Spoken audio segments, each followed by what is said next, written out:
Mga kabanay sa criminology student kinsa may reklamong gidapatan sa pipila ka mga personnel sa Police Station 4 sa Lapu-Lapu City Police nagpa-blotter na sa hitabo. Samtang aduna nay persons of interest ang Lapu-Lapu City Police sa mga nalambigit sa pagpangawat. Ani ang report. Alas 9 kaganihang buntag, nagpa-blotter na sa Police Station 4 ang amahan, apuhan ug igsuon sa criminology student.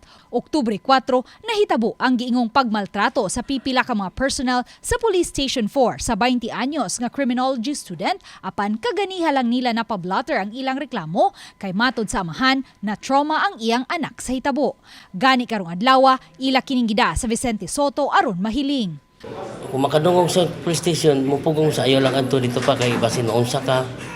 Wala yung gingon ako, karon nakapabor man gid ko, man gilihok gid ako. Mato di Police Lieutenant Colonel Christian Torres, spokesperson sa Lapu-Lapu City Police, mag-agad pa sila sa pamilya kung i-file ba nila ang kaso pinaagi sa abag sa Lapu-Lapu City Police o idirekta nila og sangat ngadto sa korte ang kasong kriminal. Aside from amo as investigation, naman sad sila laing agency nga pwede maduulan like sa pleb, Napolcom, ombudsman, manang mag-agad ta nila asa sila mo file sa administrative nga kaso.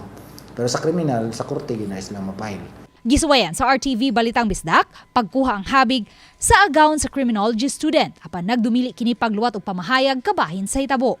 Hinon matod sa Lapu-Lapu City Police sa giluwatang affidavit sa agawon sa criminology student, iyang gitataw nga wa siya nakitang timailhan nga gimaltrato sa mga pulis sa Station 4 ang naasoy tinunan dihang nagpa-blotter sila sa insidente sa pagkawagtang sa chainsaw ug bike niadtong Oktubre 4. Sa pikas bahin, gipasabot sa Lapu-Lapu City Police nga samtang nagpadayon ang investigasyon batok sa mga pulis nga gikatahong mimaltrato sa criminology student apan nagpadayon usab ang ilang investigasyon sa initabong pagkawagtang sa bike ug chainsaw sa balay sa agawon sa criminology student ug may mga persons of interest na sila karon nga gitan-aw.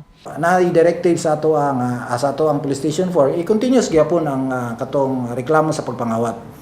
To the point nga ma-recover na to ang nangawa ang item, then malink na nato kinsa ang may malink. Sa pagkaron di sa issue gid final statement kung nakuha na ba, na-recover na ba tanan ang kinawat. Kaya kung going man gyapon, linking ato diin gikan ang mga butang. Uban ni Marlon Melgazo, Luan Merondina, Balitang Bisdak.